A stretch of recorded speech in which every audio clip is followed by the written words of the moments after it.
오늘 하루도 수고 많으셨습니다. 반갑습니다. 모모입니다. 오늘은 조용하고 따뜻한 한국 민담 이야기들 준비했습니다. 조금은 느린 템포로 읽어 드리려고 해요. 그래야 편안하게 쉴 수 있잖아요. 아마 눈을 감고 이야기를 따라가다 보면 어느새 아침이 되어 있을지도 모릅니다. 자연스럽게 잠에 빠져드실 수 있기를 기도할게요.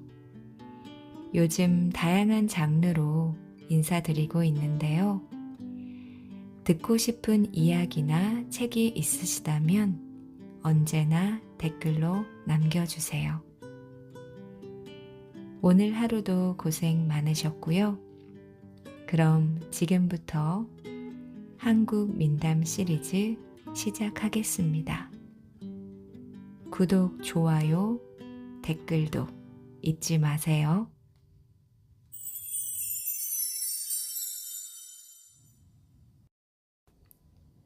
배나무골 이도령. 어느 작은 마을에 아버지와 어머니, 딸 세 식구가 웃음꽃을 피우며 오손도손 살고 있었습니다. 딸 이화는 부모님의 사랑을 듬뿍 받으며 예쁘게 자랐습니다. 어느 날 몸이 약한 어머니가 어린 이화를 남기고 돌아가시고 말았습니다. 아버지는 불쌍한 이화를 위해서 새어머니를 모시고 왔습니다. 새어머니에게도 딸이 하나 있었는데 새어머니는 아버지의 뜻과 달리 자기가 데리고 온 딸만 귀여워하고 이화를 몹시 구박했지요. 눈이 펑펑 내리는 어느 겨울날, 참나물이 먹고 싶으니 산에 가서 참나물을 뜯어오너라. 새어머니가 사나운 얼굴로 말했습니다. 한겨울에 나무를 뜯어오라니 참으로 어이가 없는 일이었지요. 그래도 이화는 아무 말 못하고 바구니를 들고 산으로 갔습니다. 아무리 찾아다녀도 눈 덮인 산에 나물이 있을 리가 없었습니다. 하루 종일 밥도 못 먹고 참나물을 찾아 산을 헤매고 다닌 이화는 기운이 빠졌습니다. 그때 마침 햇빛이 잘 들어 눈이 녹아있는 무덤이 눈에 띄었지요. 마른 잔디가 소미불처럼 푹신하게 느껴졌습니다. 여기서 잠시 쉬어야겠다. 이화는 무덤가에 앉은 채로 깜빡 잠이 들고 말았습니다. 너무 피곤했기 때문이죠. 이화는 자면서 꿈을 꾸었는데 꿈에 돌아가신 어머니가 나타났습니다. 왜 여기서 잠을 자고 있니? 참나무를 구해가지 않으면 그 구박을 어떻게 견디려고. 참나물 있는 곳을 가르쳐 줄 테니 어서 따라오거라. 이화는 꿈속에서 어머니를 따라갔습니다. 어머니는 무덤 오른편으로 한참 가더니 큰 바위 앞에 앉아서 말했습니다. 여기서 배나무골 이도령을 찾으려무나? 그러면 참나물을 구할 수 있을 것이야. 어머니는 연기처럼 사라지고 말았습니다. 그러자 이화도 잠에서 깨어났습니다. 참 이상한 꿈이구나. 돌아가신 어머니께서 어떻게 알고 나타나셨을까? 이화는 의아해하면서도 어머니가 꿈속에서 가르쳐 준 길을 따라갔습니다. 한참을 갔더니 신기하게도 꿈속에서 본 것과 똑같은 바위가 나타났습니다. 이화는 어머니가 가르쳐 준 대로 큰 소리로 이도령을 불렀습니다. 배나무골 이도령님, 배나무골 이도령님. 그때 큰 바위가 문처럼 스르르 열렸습니다. 이화는 놀라서 기절을 할 뻔했지요. 꼭 무엇에 홀린 것만 같았습니다. 이화는 정신을 가다듬고 돌문 안을 살폈습니다. 거기에는 키도 크고 아주 잘생긴 총각 한 명이 미소를 짓고 있었습니다. 처녀는 누구인데 나를 찾는 것이오? 저 배나무골 이도령님이신가요? 그렇소. 무슨 일로 나를 찾았소? 실은 우리 새어머니가 참나무를 뜯어오라고 해서 왔습니다. 하지만 세상이 눈천지여서 참나무를 찾을 수가 없었어요. 한참을 찾다가 지쳐서 깜빡 잠이 들었는데 꿈에 돌아가신 어머니가 나타나셔서 여기에 가보라고 하셨습니다. 이화는 이도령에게 자초지종을 설명했습니다. 걱정 마시오. 내가 참나무를 구해주리다. 이도령은 따뜻한 물을 땅바닥에 뿌렸습니다. 그러자 신기하게도 아무것도 없던 맨 땅에서 파릇파릇한 참나물이 솟아나는 것이었습니다. 자, 필요한 만큼 뜯어가시오. 이화는 이도령에게 몇 번이나 고맙다고 인사를 하고 참나무를 소중하게 안고 집으로 돌아왔습니다. 어머니, 참나무를 가져왔어요. 이화의 말에 새어머니는 깜짝 놀랐습니다. 사실 새어머니는 이화가 참나무를 뜯어오지 못할 것을 뻔히 알고 그 핑계로 집에서 내쫓으려 생각하고 있었지요. 너 대체 참나무를 어디서 구했느냐? 분명히 어디서 훔쳐왔겠지. 그치? 새어머니는 이화를 마구 야단쳤습니다. 며칠이 지났습니다. 딸기가 먹고 싶다. 가서 딸기를 따오너라. 새어머니는 이화에게 딸기를 따오라고 시켰습니다. 한겨울에 딸기가 있을 턱이 있나요? 이화는 눈물을 흘리면서 다시 산을 올랐습니다. 어디 가서 딸기를 구한담. 이화는 산에서 곰곰이 생각하다가 이도령을 떠올렸습니다. 먼저 가보았던 큰 바위를 찾아 뛰어갔습니다. 배나무골 이도령님. 이화가 부르자 바위 문이 스르르 열렸습니다.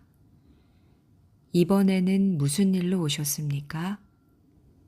이도령의 물음에 이화는 얼굴을 붉히며 말했습니다. 새어머니가 딸기를 따오라고 하셔서 또 왔답니다. 이화의 말에 이도령은 걱정 말라며 이번에도 딸기를 한 바구니 주었습니다. 이화는 그 딸기를 가지고 돌아갔지요.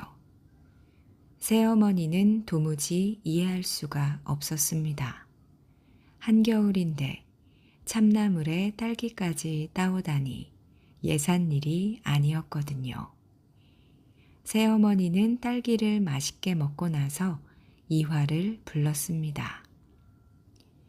너 이 딸기를 어디서 따왔느냐? 솔직히 말해라. 이화는 잠시 망설이다가 새어머니가 또 꾸중할까 겁이 나서 이도령을 만난 얘기를 했습니다. 그게 사람이냐? 귀신이지. 아무튼 알겠다.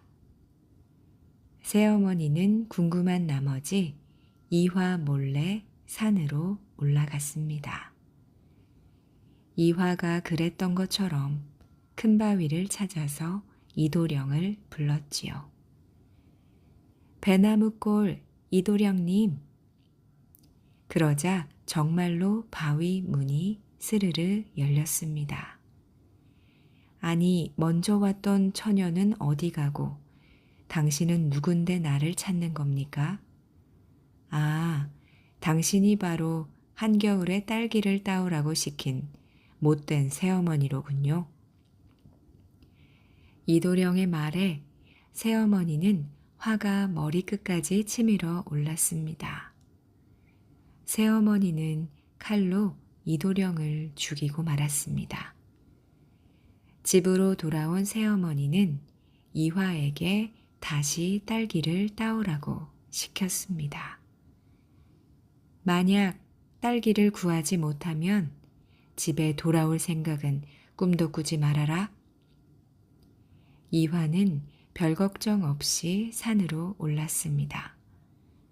이도령에게 가면 딸기쯤이야 얼마든지 얻을 수 있기 때문이지요. 그런데 아무리 이도령을 불러도 바위가 꼼짝도 하지 않는 것이었습니다. 배나무골 이도령님, 배나무골 이도령님. 이화가 목이 터지도록 불렀지만 문은 열리지 않았습니다. 이상하네. 무슨 일이 생긴 것이 틀림없어. 이화는 바위 주변을 살폈습니다. 한쪽 구석에 사람이 겨우 들어갈 만한 작은 구멍이 눈에 띄었습니다. 이화는 그 구멍을 통해 어렵사리 바위 안으로 들어갈 수 있었습니다.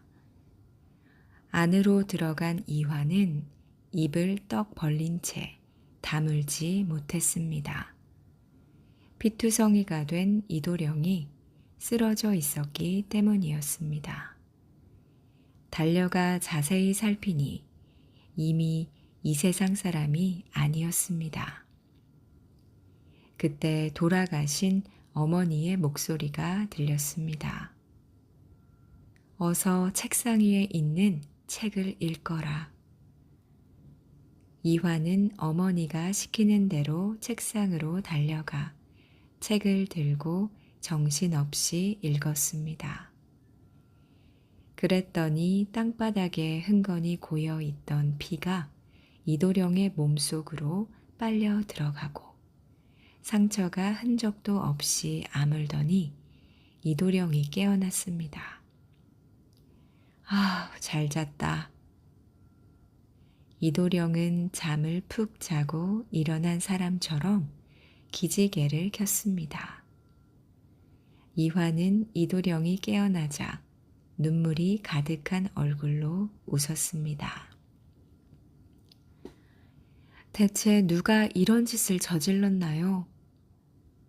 이화가 묻자 이도령이 어찌된 일인지 설명을 했습니다. 처녀의 새어머니가 나를 죽였소. 마침 처녀가 찾아와 책을 읽어 나를 살렸구려. 어떻게 책을 읽을 생각을 했소? 돌아가신 어머니께서 일러주셨어요. 아무래도 처녀는 나와 함께 살아야 할 것 같소. 집으로 돌아가 새어머니에게 구박받지 말고 여기서 나와 함께 삽시다. 이화도 집에 가고 싶은 생각이 없었기 때문에 두 사람은 함께 살게 되었습니다. 두 사람은 그날부터 밖에 나가지도 않고 굴 안에서만 살았습니다. 어느 날인가는 새어머니가 찾아와 두 사람을 불렀지만 못 들은 척 문을 열어주지 않았죠. 세월이 흘러서 이도령이 배나무골 집으로 돌아가야 할 때가 되었습니다. 이도령은 그 굴에 공부를 하러 온 것인데 공부가 끝난 것이죠. 그냥 여기서 살면 안 되나요? 이화는 눈물을 흘리며 이도령을 붙잡았지만 이도령은 집이 걱정돼서 가지 않을 수가 없었습니다. 갔다가 반드시 돌아올 테니 걱정 마시오. 이도령은 이화를 안심시키고 굴 앞에 배나무를 한 그루 심었습니다. 이 배나무가 자라서 굴 쪽으로 가지가 뻗으면 내가 올 것이고 바깥쪽으로 뻗으면 못 올 사정이 생긴 것이니 그때는 이화가 나를 찾아오시오. 이도령은 짐을 꾸려서 집으로 떠났습니다. 이화는 굴에서 혼자 지내며 이도령이 심고 간 배나무를 정성스레 돌봤습니다. 배나무는 이화의 보살핌에 보답이라도 하듯 무럭무럭 자랐습니다. 한데 배나무가 커지면 커질수록 배나무의 가지는 굴 쪽으로 뻗지 않고 자꾸 바깥쪽으로 뻗어갔습니다. 이제 그분은 오시지 않을 모양이구나. 이화는 슬펐지만 참았습니다. 그분이 오시지 않으면 내가 찾아가면 되지. 이화는 짐을 꾸려서 배나무골 이도령을 찾아 나섰습니다. 여자 혼자 몸으로 먼 길을 떠나는 것은 위험한 일입니다. 고민 끝에 이화는 머리를 깎고 비구니로 변장했습니다. 이도령에 대해서 아는 것이라고는 배나무골에 산다는 것밖에 없었지만 이화는 물어 배나무골을 찾아갔습니다. 한참을 가다가 과수원에서 새를 쫓는 아이를 마주쳤습니다. 그런데 아이가 새를 쫓으며 하는 말이 이상했습니다. 오늘만 우리 배를 먹고 내일은 배나무골 이도령네 잔치에나 먹으러 가자. 이화는 아이에게 다가갔습니다. 얘야, 지금 한 말이 대체 무슨 소리니? 내일 배나무골 이도령이 장가를 가거든요. 그래서 해본 소리예요. 이화는 이도령이 장가를 간다는 말에 한참이나 얼어붙은 채 서 있다가 아이에게 배나무골이 어디이며 이도령네 집이 어디인지 자세히 물었습니다. 스님도 잔치 음식 잡수러 가시려고요? 아이는 농담을 하면서 자세히 알려주었지요. 이화는 아이에게 고맙다고 하고 부지런히 배나무골로 갔습니다. 과연 이도령네 집은 잔치 준비로 무척 바빴습니다.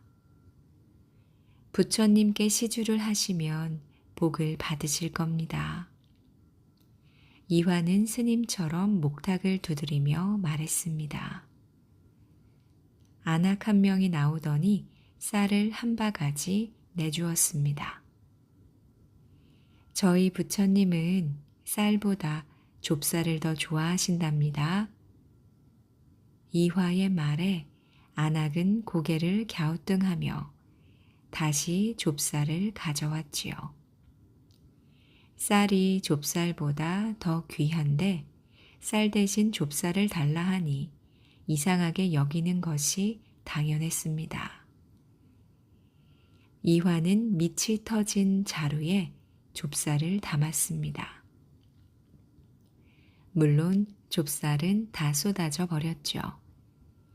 이화는 태연하게 말했습니다. 죄송하지만 젓가락과 물을 좀 주십시오.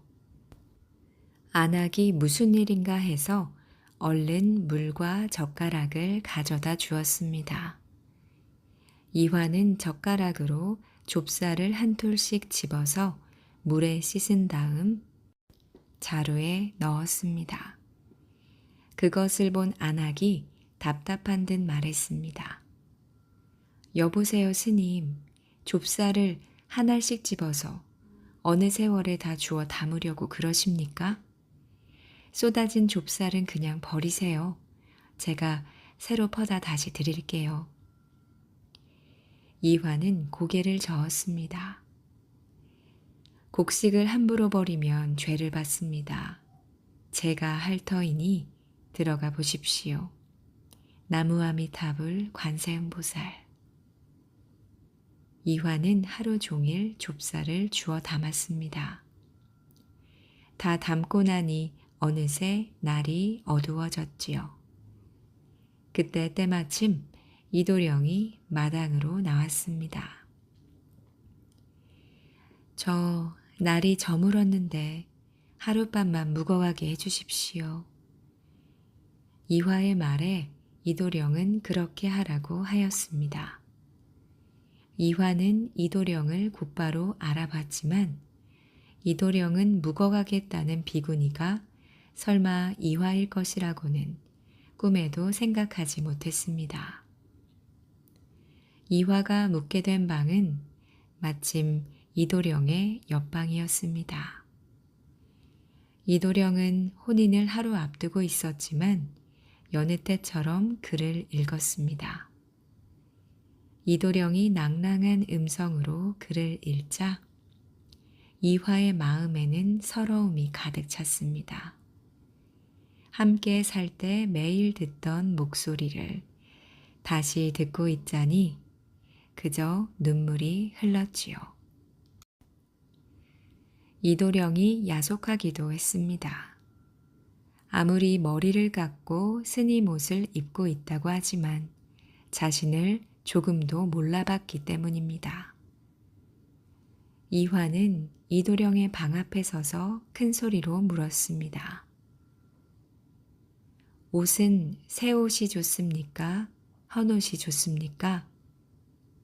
이도령은 웃으며 대답했습니다. 옷이야 새 옷이 좋은 법이지요. 그럼 사람은 새 사람이 좋습니까? 헌 사람이 좋습니까? 이도령은 다시 대답했습니다. 사람이라면 당연히 헌 사람이 좋지요. 이화가 말했습니다. 옷이야 새 옷을 입더라도 오랫동안 정을 나눈 헌 사람을 잊어서는 안 되겠지요? 이도령은 당연하다는 듯 말했습니다. 물론입니다. 오래된 사람의 정을 잊으면 사람이라고 할 수 없지요. 그 말을 들은 이화는 갑자기 설움이 복받쳐 올랐습니다. 그런데 어찌 그리 몰라보십니까? 이화의 말에 이도령이 깜짝 놀랐습니다. 아니, 당신은 누구요? 누구이기에 그런 말을 하는 거요? 스님이 아니란 말씀이시오? 이화는 울음을 삼키고 이도령의 방문을 열었습니다. 이때 이화는 스님 옷과 염주, 목탁을 벗어 던졌지요. 그리고 머리에 수건을 썼습니다. 저를 모르시겠습니까? 이화를 본 이도령은 소스라치게 놀랐습니다. 당신은 이화가 아니오. 어떻게 여기까지 찾아왔소? 서방님이 떠나실 때 배나무를 심으셨지요. 그 배나무의 가지가 안으로 뻗으면 서방님이 다시 오실 것이고 가지가 밖으로 뻗으면 못 올 것이니 저에게 찾아오라 하셨고요. 그래서 이렇게 왔습니다. 이화의 말을 들은 이도령은 난처한 표정을 지었습니다. 당신이 찾아오리라는 걸 까맣게 잊고 있었구려. 한데 나는 내일 혼인을 하게 되어 있소. 이 일을 어찌하면 좋단 말이오. 이화는 눈물만 흘릴 뿐 아무 말도 할 수 없었습니다. 우선 가서 잠을 자도록 하시오. 무슨 수가 생기겠지. 밤이 지나고 아침이 되었습니다. 이도령은 혼례를 치를 신부 집으로 갔습니다. 신부를 본 이도령은 여간 기분이 상한 것이 아니었습니다. 신부가 곰보인데다가 피부도 까맣고 목소리도 쉬어서 마음에 들지 않았기 때문이지요. 얼굴이 얼었으면 검지나 말고 거무려면 억지나 말지. 이도령은 속으로 생각했지만 내색은 할 수 없었습니다. 부모님이 정해주신 혼처였기에 거역할 수가 없었던 것이죠. 이도령이 없는 사이 이화는 이도령의 집에서 나왔다가 며칠 뒤 찾아갔습니다. 스님의 옷은 벗어버렸지요. 그때는 이도령도 이미 신부 집에서 돌아와 있었습니다. 오갈 곳 없는 몸입니다.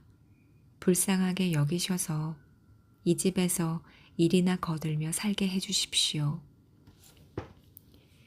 이화는 이도령의 어머니에게 말했습니다. 이도령의 어머니는 마음이 어질고 착해서 이화를 따뜻하게 받아주었지요. 그렇게 이화는 이도령의 집에서 살게 되었습니다. 어느 날 이도령이 어머니에게 불쑥 물었습니다. 어머니는 옷이 새 옷이 좋습니까? 헌 옷이 좋습니까? 당연히 새 옷이 좋지. 그럼 사람은 새 사람이 좋습니까? 헌 사람이 좋습니까? 어머니가 대답했습니다. 사람이야 헌 사람이 좋은 법이지. 이도령은 어머니에게 무릎을 꿇고 말했습니다. 어머니, 사실 산에서 공부할 때 같이 지내던 여자가 있었습니다. 그 여자가 바로 저 여자입니다. 이도령은 밖에서 일하고 있는 이화를 가리켰습니다. 어머니는 놀라서 눈이 휘둥그레졌지요. 하지만 아내를 둘씩이나 둘 수는 없지 않느냐? 이도령은 말했습니다. 두 사람 중 일도 잘하고 똑똑한 사람과 살고 싶습니다. 사실 이도령은 새로 장가든 신부가 마음에 들지 않았습니다. 며칠이 지나고 하루는 어머니가 이화와 새 며느리를 불렀습니다. 너희들이 저 건너 우물가에서 물을 한 동이씩 떠오너라. 새아가는 집신을 신고 이화는 남학신을 신거라. 물동이를 이고 올 때는 반드시 얼음판을 지나와야 한다. 이도령의 어머니는 두 사람 가운데 누가 더 일을 잘하는지 시험을 하려는 것이었습니다. 집시는 얼음판에서 잘 미끄러지지 않지만 남학신은 조금만 잘못 디뎌도 넘어질 것이 뻔했으니까요.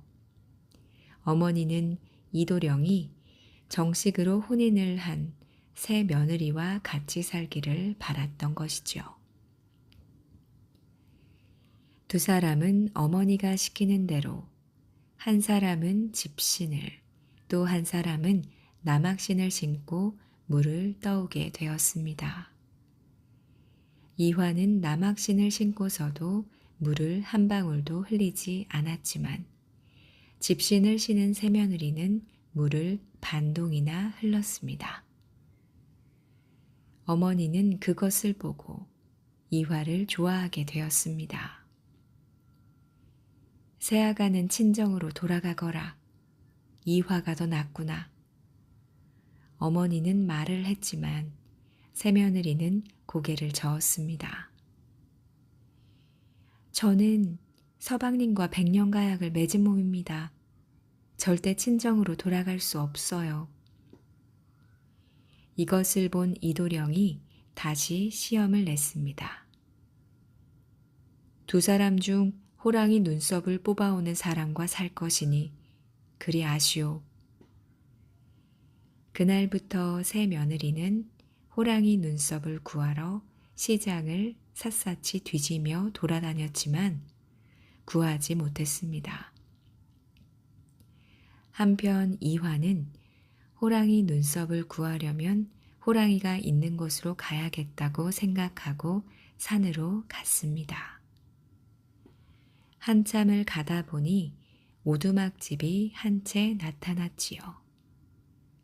마침 날도 저물어 이화는 그 집으로 갔습니다. 오두막집에는 꾸부랑 할머니 한 분이 집을 지키고 있었지요. 할머니, 날이 저물어서 그러는데 하룻밤만 재워주세요. 이화가 할머니에게 공손하게 부탁했습니다. 우리 집에는 아들이 7이나 있어서 재워줄 수가 없다우. 갈 곳이 없던 이화는 할머니를 졸랐습니다. 오늘 하룻밤만 재워주세요. 제발 부탁입니다. 마음씨가 좋아 보이는 할머니는 혀를 끌끌 차며 물었습니다. 젊은 처자가 이 깊은 산중에는 왜 들어온 거요? 그러다가 호랑이라도 만나면 어쩌려고? 이 산에 호랑이가 사나요? 사실 저는 호랑이를 찾으려고 왔습니다. 이화의 말에 할머니가 놀라는 신용을 했습니다. 호랑이를 찾다니 호랑이 밥이 되려고 그러시오?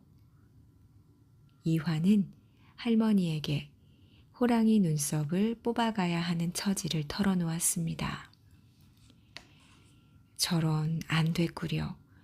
우리 아들 7이 모두 호랑이라우. 하도 오래 살다 보니 사람으로 둔갑을 할 수 있게 돼서 이렇게 사람 행세를 사고 사는 거지. 들어오시오. 내가 우리 아들들 눈썹을 뽑아주리라. 할머니는 이화를 집 안으로 데리고 들어갔습니다. 사실 나도 호랑이라우. 하지만 이제 늙어서 그런지 아들들처럼 사람을 해치고 싶은 마음도 안 든다오. 조금 뒤 밖에서 시끄러운 소리가 들렸습니다. 대문을 열고 호랑이 7마리가 돌아오는 것이 보였습니다. 할머니는 재빨리 커다란 도간에 이화를 숨겼습니다. 아들들은 토끼며 사슴 같은 산짐승을 잔뜩 잡아왔지요. 아들 가운데 하나가 말했습니다. 어머니, 어디서 사람 냄새가 나는군요. 혹시 사람을 잡아오셨어요? 할머니가 손을 저었습니다. 무슨 사람 냄새가 난다고 그러니? 이 애미가 늙은이 사람이 된다 모양이지. 그래서 냄새가 나는 모양이다. 다들 피곤한가 보구나. 나지도 않는 냄새를 맡는 걸 보니 어서 저녁을 먹고 들어가 푹 쉬려무나. 할머니의 말에 아들들은 치, 사람 고기 먹어본 지가 언제야? 호랑이들은 사람 고기를 먹고 싶은 마음이 굴뚝 같았지만 할머니가 자꾸 아니라고 하니 할 수 없이 포기하는 눈치였습니다. 잠깐 이리들 와보거라. 할머니가 갑자기 아들들을 가까이 부르더니 얼굴을 유심히 살폈습니다. 너희들 눈썹이 너무 많구나. 좀 솎아야겠다. 할머니는 아들들의 눈썹을 하나씩 뽑았습니다. 다음 날 아침, 호랑이들 모두 사냥을 하러 집을 나섰습니다. 할머니는 이화를 불러 고기 반찬에 맛있는 아침을 차려주었지요. 자, 호랑이 눈썹이요. 어서 가지고 가시오. 할머니는 고맙게도 이화에게 어젯밤 아들들에게서 뽑은 눈썹 7개를 주었습니다. 할머니 정말 고맙습니다. 할머니는 사람보다도 마음씨가 더 고우세요. 이화는 할머니에게 인사를 하고 길을 떠나려고 했습니다. 그때 할머니가 이화를 불러 세웠습니다. 참, 이것도 가지고 가오. 할머니가 건넨 것은 노란 병과 빨간 병, 파란 병이었습니다. 이 병들은 어디에 쓰는 건가요? 위험한 일이 생겼을 때 던지면 도와줄 거요. 처음에는 노란 병을 던지고 그 다음에 또 위험해지면 빨간 병을 던져요. 그 다음에는 파란 병을 던지면 된다고. 이화는 할머니가 준 호랑이 눈썹과 병 3개를 가지고 배나무골로 떠났습니다. 한참 길을 가고 있는데 갑자기 뒤에서 벼락 같은 소리가 들렸습니다. 아들 호랑이 7마리가 이화를 따라온 겁니다. 네가 도간에 숨어 있던 것을 모를 줄 알았느냐? 어머니를 봐서 모른 척했지만 이제는 너를 잡아먹을 거다. 호랑이들은 이화에게 점점 다가왔습니다. 이화는 할머니에게 받은 병 3개 중에서 노란 병을 꺼내 호랑이들에게 던졌습니다. 그러자 호랑이들 앞에 갑자기 어마어마하게 큰 가시덤불이 생겨났지요. 호랑이들이 가시덤불을 치우는 동안 이화는 멀리 달아났습니다. 이화가 숨을 헐떡이며 달려가는데 뒤에서 또 호랑이 소리가 들렸습니다. 뒤돌아보니 어느새 가시덤불을 빠져나온 호랑이들이 바짝 뒤쫓아 오고 있었습니다. 이화는 할머니의 말대로 빨간 병을 던졌습니다. 이번에는 불붙은 가시덤불이 나타났습니다. 호랑이들은 할 수 없이 멀리 돌아와야만 했지요. 한참을 달리다 뒤에서 또 호랑이 소리가 들렸습니다. 이화는 마지막 남은 파란 병을 있는 힘껏 던졌습니다. 그러자 호랑이들과 이화 사이에서 큰 강이 생겨났습니다.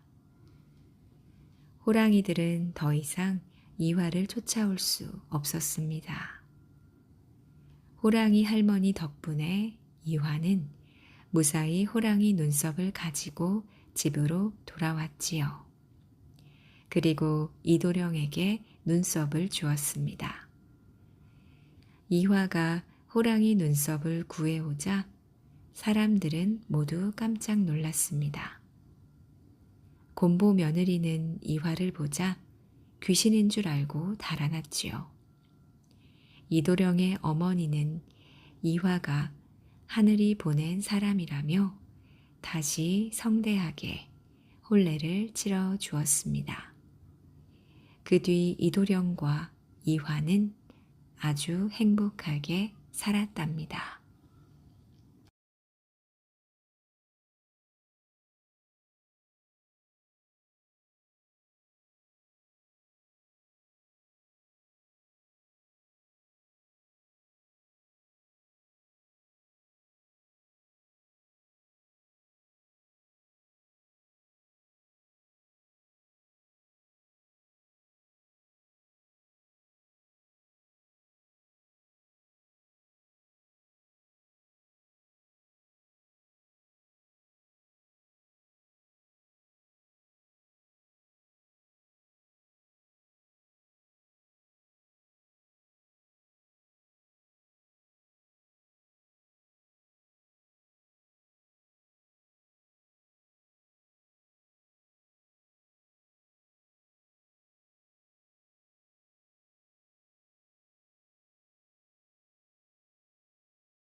3가지 유산. 아들 삼형제를 둔 노인이 늙어 죽게 되었습니다. 모아둔 재산이 없었던 터라 아들들에게 물려줄 것도 없었죠. 생각 끝에 노인은 삼형제를 불러놓고 유언을 남겼습니다. 얘들아, 이 애비가 가난해서 너희들에게 물려줄 것이 없구나. 그래도 보잘것없지만 한 가지씩 주마. 아들들은 아버지가 무엇을 주려는지 궁금했습니다. 큰애야, 너에게는 내가 짚고 다니던 지팡이를 주마. 아버지가 큰아들에게 지팡이를 주자 큰아들은 고맙다고 아버지에게 큰절을 했습니다. 둘째 너에게는 낡았지만 이 농을 주마. 둘째는 낡아 빠진 농을 받았습니다. 막내에게는 이 종을 주마. 막내는 딸랑딸랑 소리가 나는 종을 받았습니다. 삼형제에게 유산을 하나씩 물려준 아버지는 곧 돌아가셨습니다. 삼형제는 아버지가 돌아가시자 살 길이 막막해졌습니다. 하루는 큰형이 아우들에게 말했습니다. 물려받을 땅이라도 있으면 농사를 짓겠지만 땅 한 댁이 없는 처지 아니냐. 이러지 말고 아예 다른 고장으로 가서 살 만한 곳을 찾아보는 것이 어떻겠니? 큰형의 말에 아우들도 모두 찬성했습니다. 삼형제는 저마다 아버지에게 받은 유산을 가지고 길을 떠났습니다. 한참 가다 보니 세 갈래 길이 나왔습니다. 아우들아, 이렇게 몰려다닐 것이 아니라 각자 흩어져서 살 곳을 찾는 편이 나을 것 같구나. 한 사람이라도 성공하면 이곳에 집을 짓고 다 같이 살자꾸나. 큰형의 제안에 형제들은 훗날 이곳에서 다시 만나기로 굳게 약속을 했습니다.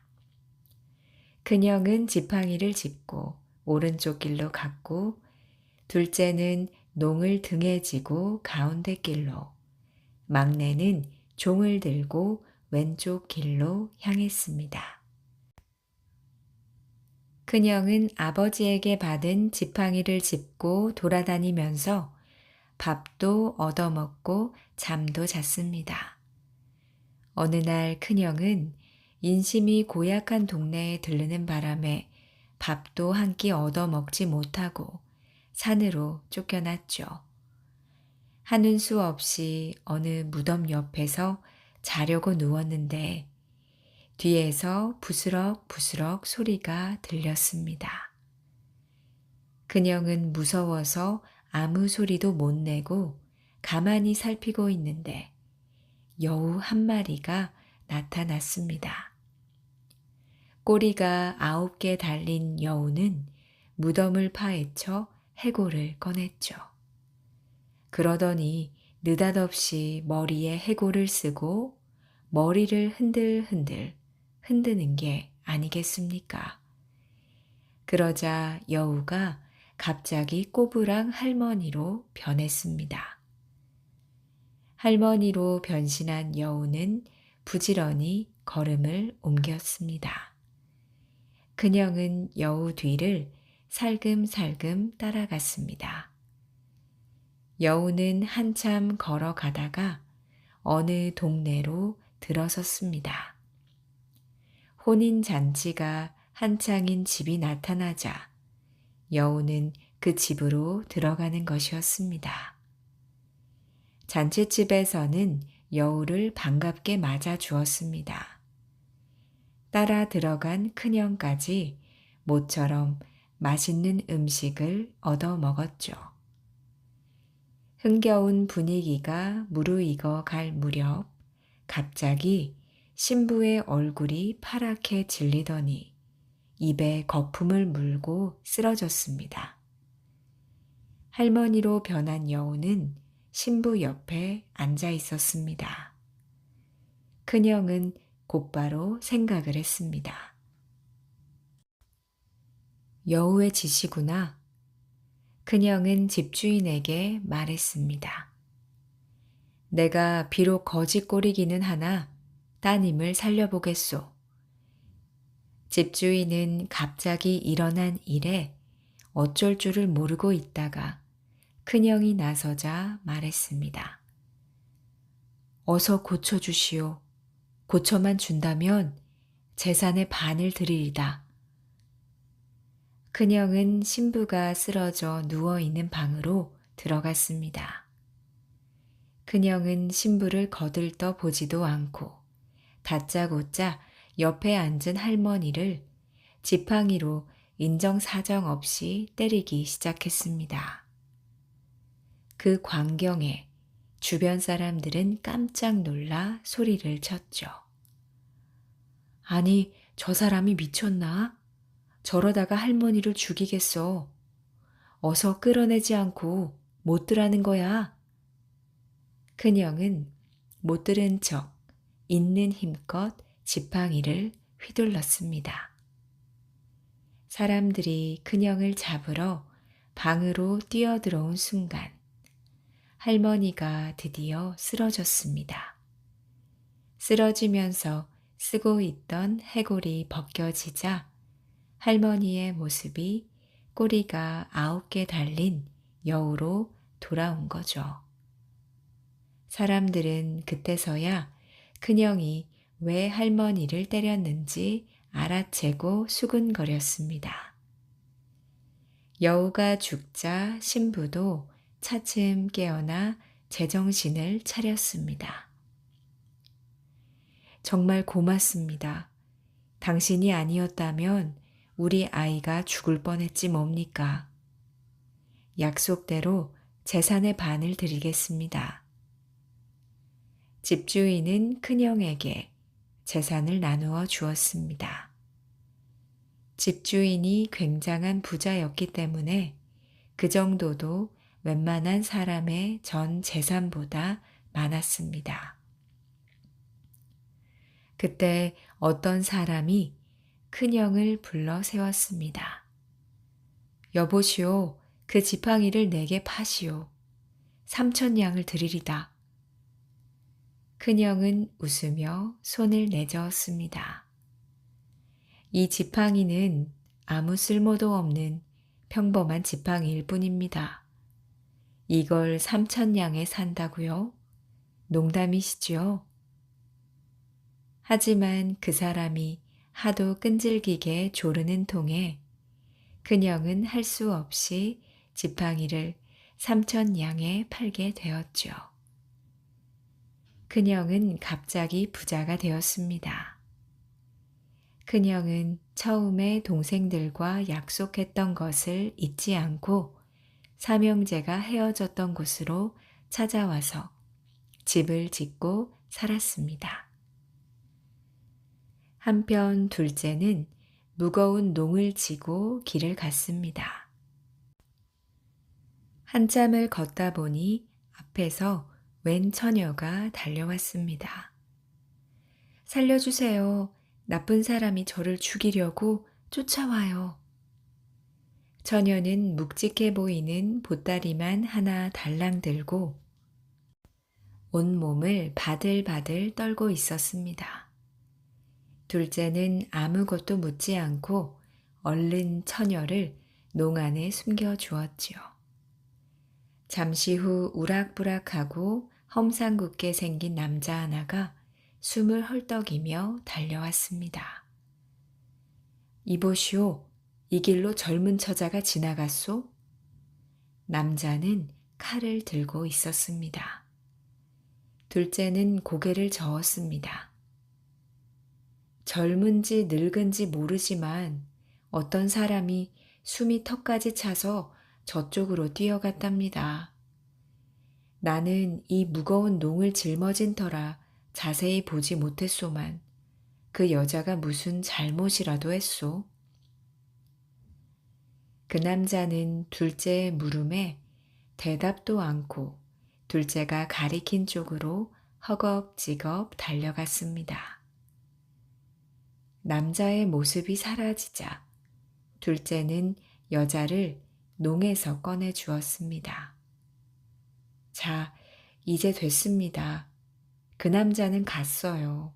도대체 무슨 일입니까?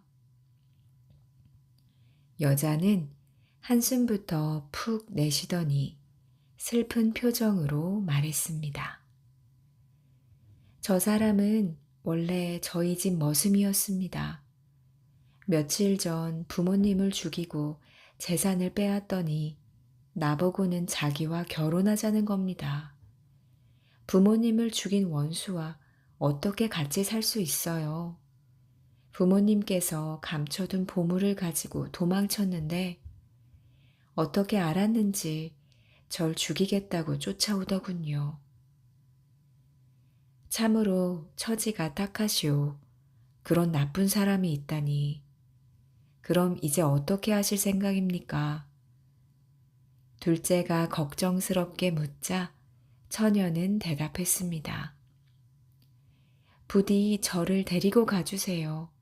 보물이라면 두 사람이 평생 먹고 살아도 남을 만큼 많습니다. 아이고, 그런 말씀 마십시오. 저는 찢어지게 가난한 사람입니다. 가진 거라고는 겨우 이 낡아빠진 농밖에 없습니다. 처녀는 막무가내였습니다. 어차피 저도 달리 의지할 데도 없는 몸입니다. 제 목숨을 구해주신 은혜도 갚고 싶고요. 부디 데려가 주십시오.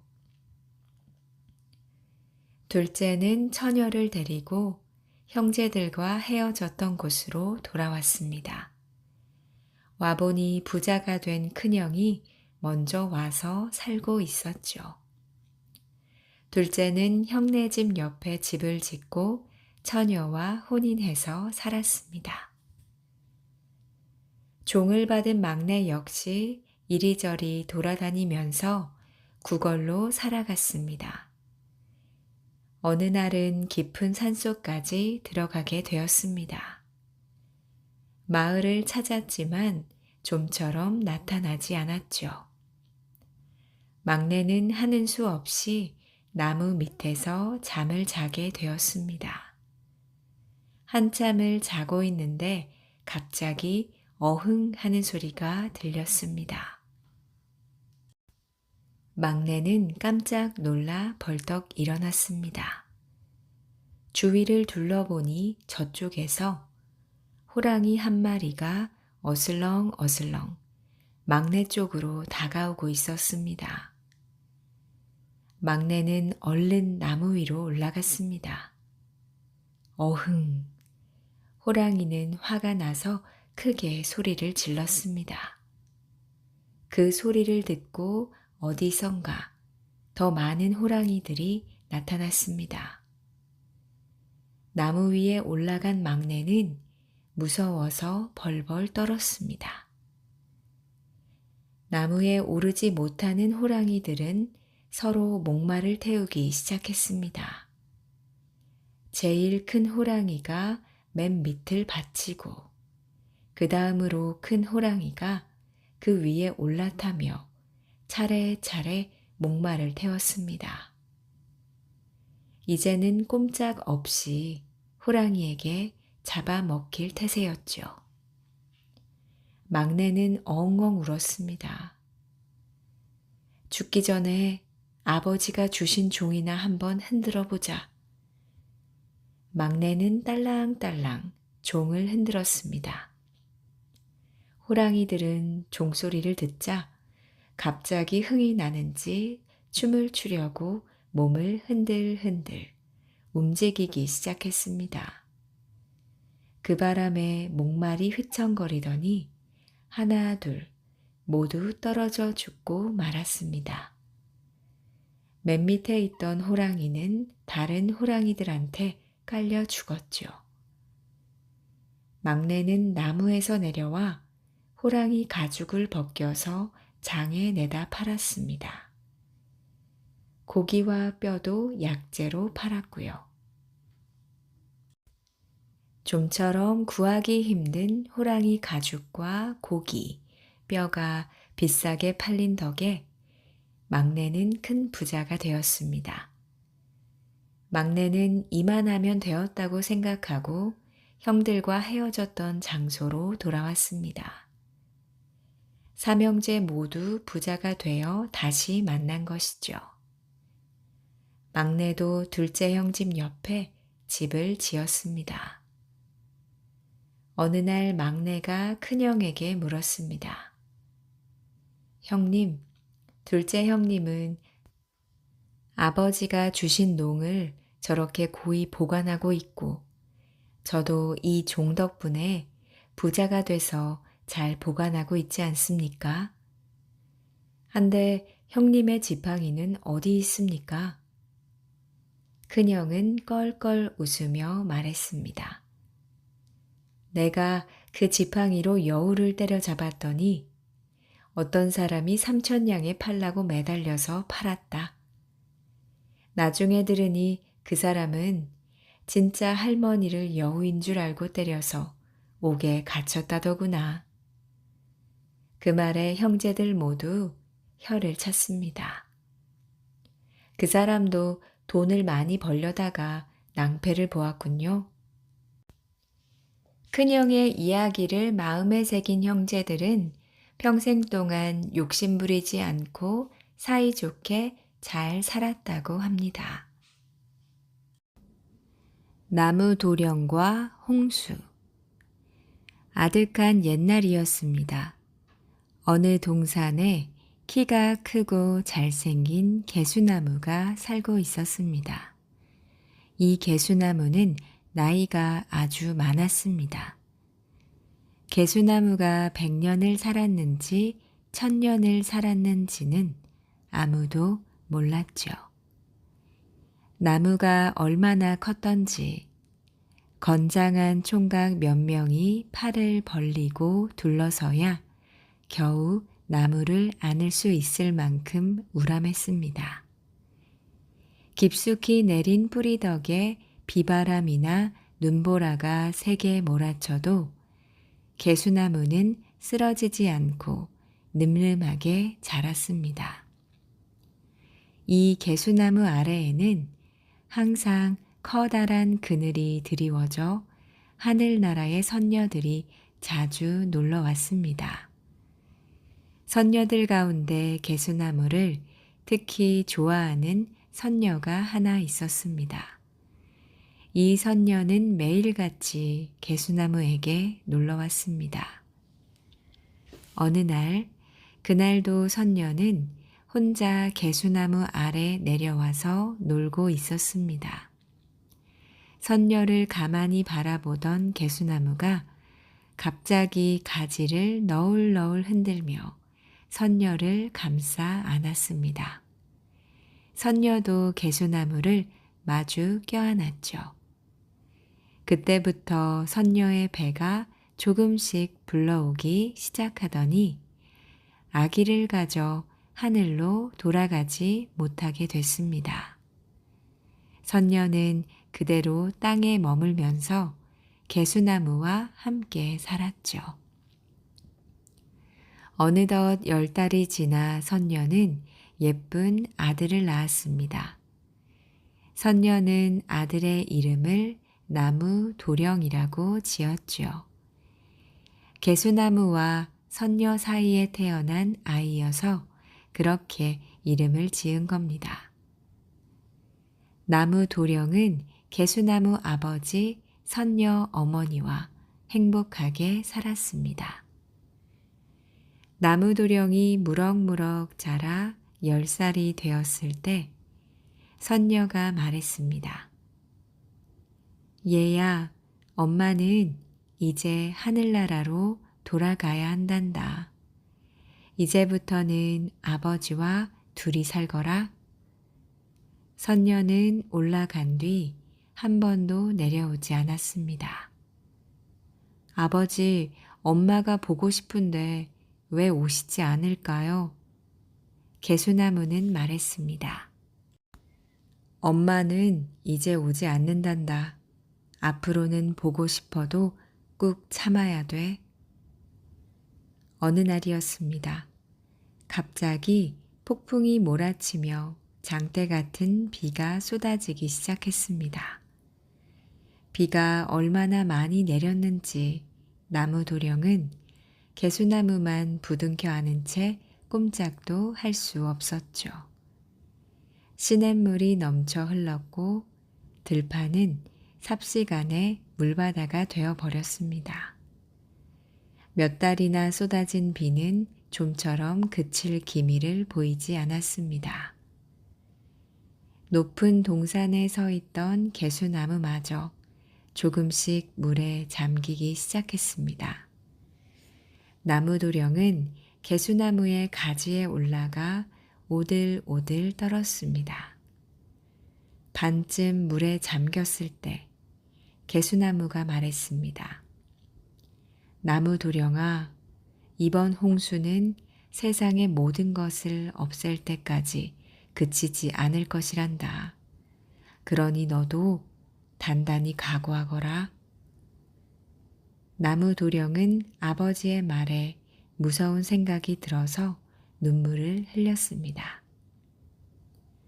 이번 홍수는 하느님께서 세상을 다시 만들기 위해서 일부러 일으키신 거야.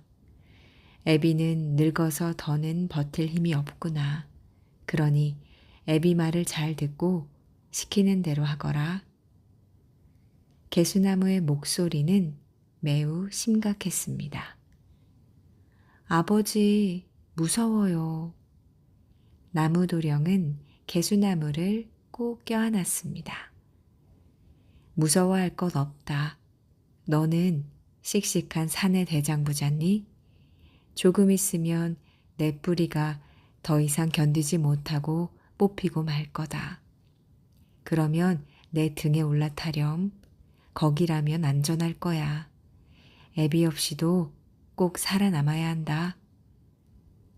나무도령은 엉엉 울었습니다. 아버지께서 돌아가시면 저 혼자 어떻게 살아요? 개수나무는 가지를 뻗어 나무도령의 머리를 부드럽게 쓰다듬었습니다. 얘야, 이 애비는 나무야. 사람으로 태어난 네가 살아가는데 아무 도움도 되지 못한단다. 그리고 너는 살아남아 사람들의 조상이 되어야 한단다. 내 말 알겠니? 나무도령은 눈물을 흘리며 고개를 끄덕였습니다. 알았어요, 아버지. 말이 끝나기 무섭게 우지끈 하는 소리와 함께 개수나무의 뿌리가 뽑혔습니다. 나무도령은 얼른 개수나무의 등에 올라탔고 개수나무는 나무도령을 태운 채 물살을 따라 흘러가기 시작했습니다. 얘야, 무서워하지 말고 꼭 잡고 있어라. 개수나무는 정처 없이 흘러가면서도 아들에게 당부했습니다. 한참 가다 보니 떠내려가는 개미떼가 보였습니다. 저희들을 살려주세요. 개미들이 애원했습니다. 아버지, 개미들을 살려줘야겠어요. 나무도령의 말에 개수나무가 대답했습니다. 그래, 태우거라. 나무도령은 개미들을 개수나무 등에 태웠습니다. 또 얼마쯤 가다 보니 이번엔 모기들이 따라왔습니다. 살려주세요. 힘이 빠져서 더 이상 날 수가 없어요. 이번에도 나무도령은 아버지에게 부탁을 했습니다. 아버지, 모기들이 불쌍해요. 태워줘야겠어요. 개수나무는 또 고개를 끄덕였습니다. 나무도령은 모기들을 모두 개수나무에 태웠습니다. 나무도령과 개미, 모기를 태운 개수나무는 며칠이고 하염없이 흘러갔습니다. 가도 가도 세상은 온통 물바다고 하늘만 끝없이 펼쳐질 뿐이었죠. 그때였습니다. 살려주세요. 제발 살려주세요. 갑자기 사람의 소리가 들렸습니다. 나무도령이 살펴보니 자기 또래의 아이 한 명이 개수나무 쪽으로 헤엄을 치며 소리를 지르고 있었습니다. 아버지, 사람이에요. 구해줘야겠어요. 개수나무는 고집스럽게 말했습니다. 안 된다. 태우지 마라. 나무도령은 고개를 갸웃거렸습니다. 아버지는 평소에 누구에게나 친절하고 마음씨가 좋은 분이었기 때문입니다. 어쨌든 나무도령은 아버지가 안 된다고 하니 그냥 지나쳤습니다. 조금 뒤 아이가 또 소리를 지릅니다. 제발 저 좀 살려주세요. 나무도령은 아이가 불쌍해 개수나무에게 다시 이야기해 보았습니다. 저 아이를 살려줘야겠어요. 개수나무는 더욱 엄하게 말했습니다. 안 된다고 하지 않았느냐? 나무도령은 아버지가 이상했습니다. 하지만 아버지의 뜻을 어길 수 없어 안타까운 마음으로 쳐다만 보고 있었죠. 얼마 지나지 않아 힘이 빠졌는지 아이가 허우적거리기 시작했습니다. 아버지, 안 되겠어요. 저 아이가 위험해요. 빨리 구해주지 않으면 아이가 죽을 수도 있어요. 나무도령이 다급한 목소리로 조르자 개수나무는 화난 목소리로 말했습니다. 네 마음대로 하거라. 나무도령은 얼른 아이를 개수나무 위로 끌어올렸습니다. 개수나무는 두 아이를 태우고 하염없이 흘러가다가 어느 작은 섬에 닿았습니다. 자, 이제 다들 내리거라. 나무도령과 아이, 모기와 개미가 내리자 개수나무는 아무 말 없이 다시 물바다로 흘러가 버리고 말았습니다. 모기와 개미도 나무도령에게 고맙다는 인사를 하고는 어디론가 가버렸습니다. 이제 나무도령과 아이, 이렇게 둘만 남았습니다. 두 아이는 갈 데가 없었습니다. 하루 종일 바닷가에서 모래로 장난을 치면서 놀곤 했죠. 이윽고 날이 어두워졌습니다. 두 아이는 무서운 생각이 들어 꼭 껴안았습니다. 저기 불빛이 있어. 아이가 갑자기 소리쳤습니다. 나무도령이 깜짝 놀라 고개를 드니 정말 저 멀리 불빛이 보였습니다. 두 아이는 불빛이 보이는 쪽으로 달려갔습니다. 불빛은 조그만 초가집에서 흘러나오고 있었죠. 그 집에는 할머니와 두 여자아이가 살고 있었습니다. 할머니, 저희들은 갈 곳이 없습니다. 여기서 살게 해주세요. 아이가 할머니에게 애원하듯 말합니다. 아니, 너희들은 대체 어디서 왔느냐?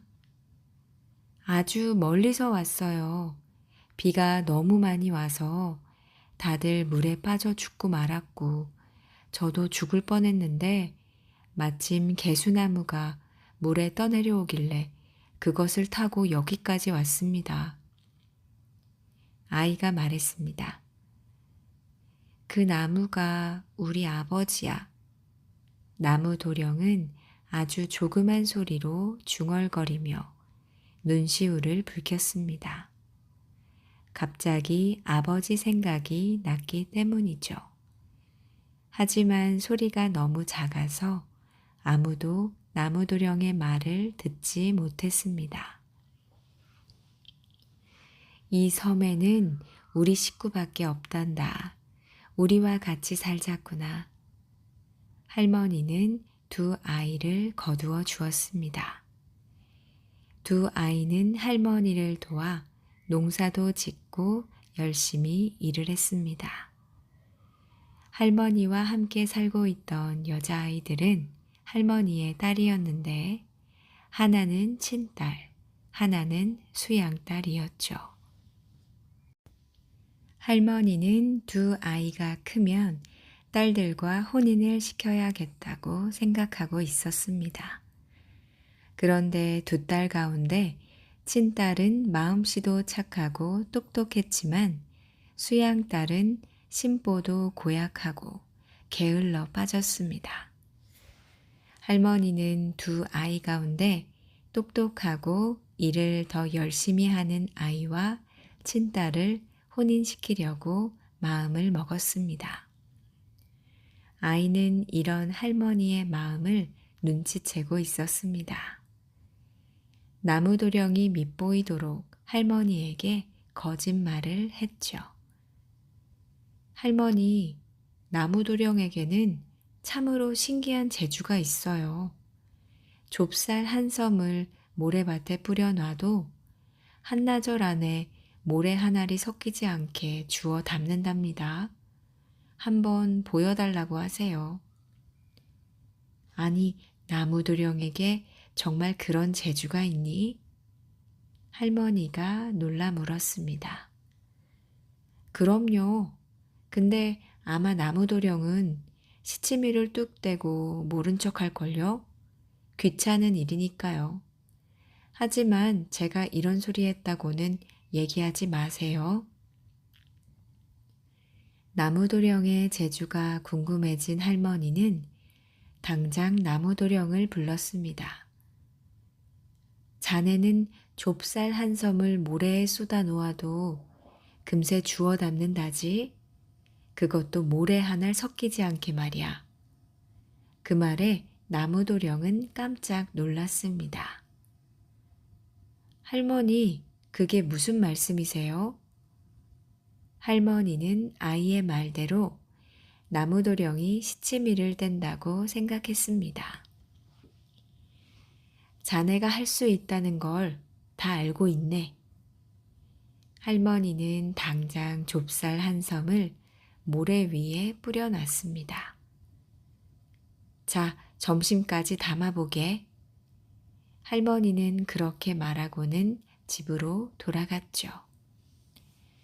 할머니가 왜 그런 일을 시키는지 영문도 모른 채 나무도령은 참으로 딱한 처지에 놓이게 되었습니다.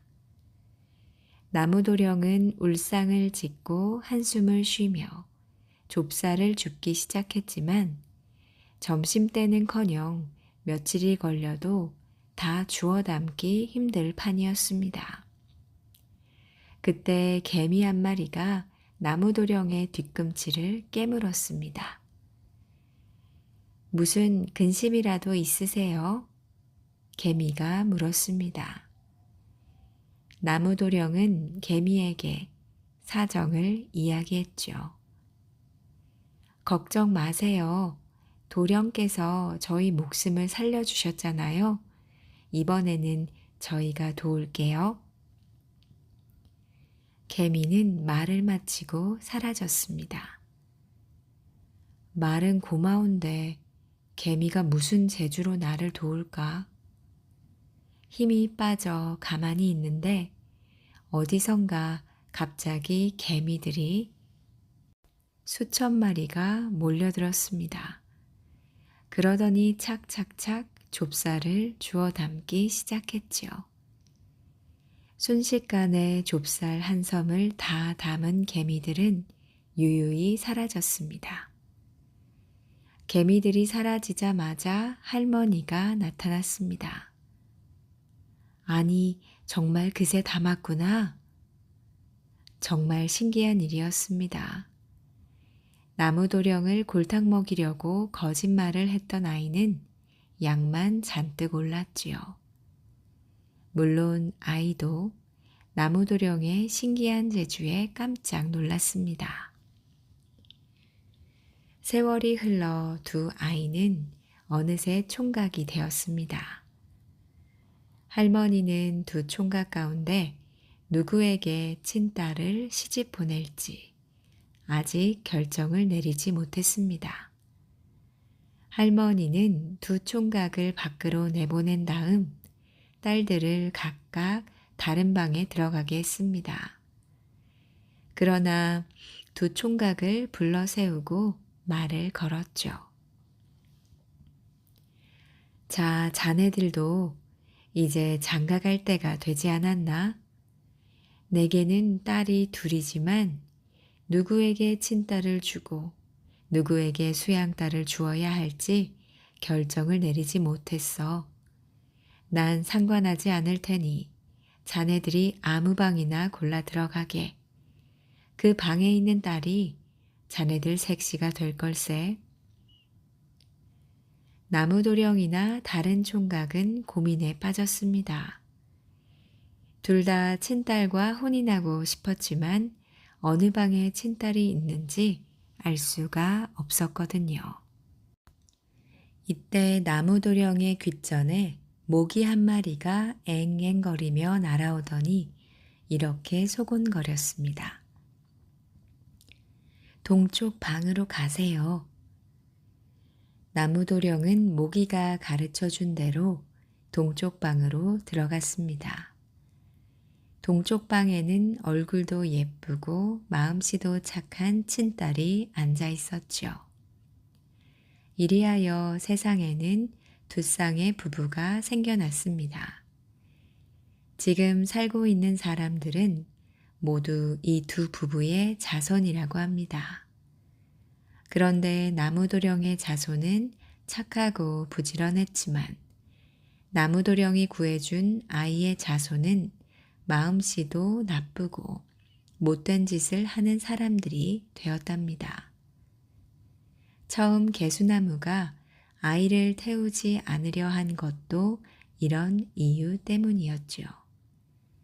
만약 나무도령이 아버지의 말을 듣고 아이를 태우지 않았다면 이 세상에는 나쁜 사람도 없고 전쟁도 일어나지 않았을 겁니다.